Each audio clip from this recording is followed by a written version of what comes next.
Now this brings us to the Hall of the Cloth Guild, which is unusual because what you're looking at looks an awful lot like a church.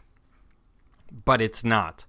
A guild is basically a medieval trade union, and they continue through the Renaissance and later. What they do is they not only control or work for the rights of their members, but mostly they control both the market and means of production. So, for example, you have to join the guild if you are, for example, a cloth merchant. They control who can be a cloth merchant, how much they can charge, and what they can sell.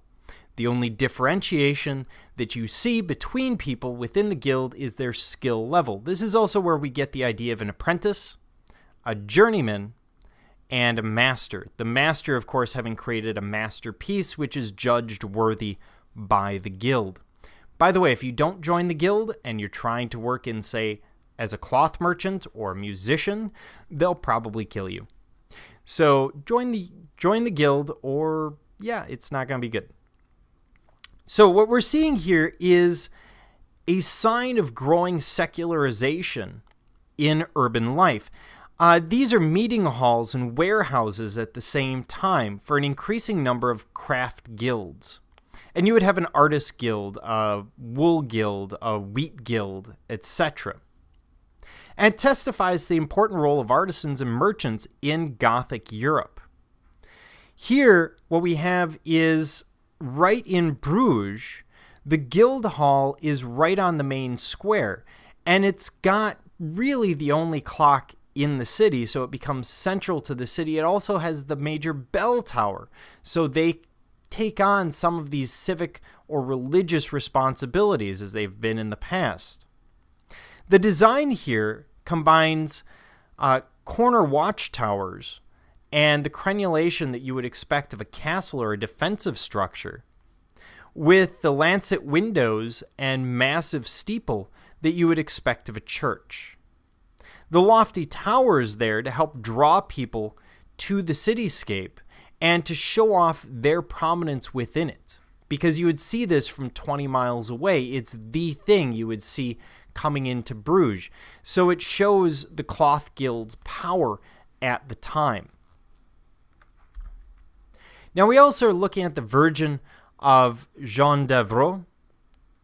And this is a small-scale statue.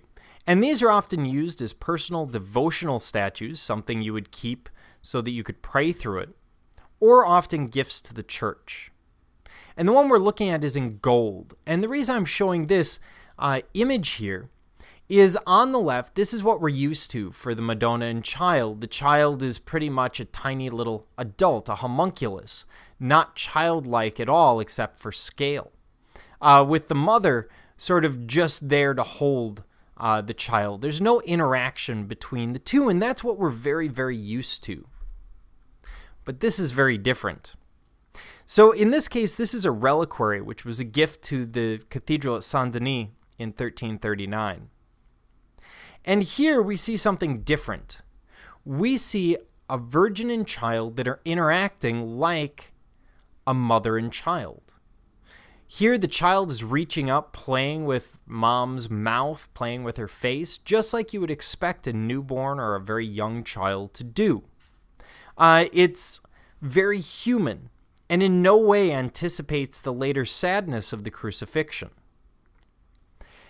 We see this very intimate scene, and it's likely also represented that she was represented as the Queen of Heaven, because we see this hole in the top, and here we would have initially had a crown more than likely wrapping around her head, maybe something like this, wrapped around her head, giving you that idea of Mary as Queen of Heaven.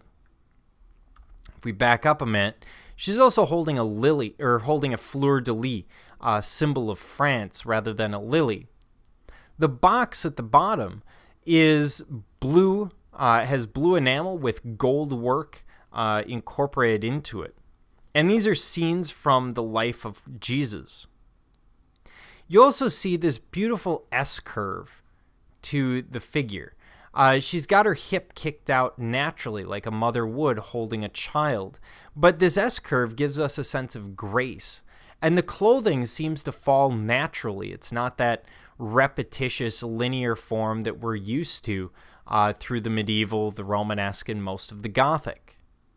She also has breasts, or appears to have breasts, giving us a sense of womanhood. Again, a unique characteristic that we're seeing develop at this time. We see the repetition in the decoration, especially amongst the stars in the background along the box. That's the Rayonnant style coming out. It's appearing in sculpture just as much as it is in architecture.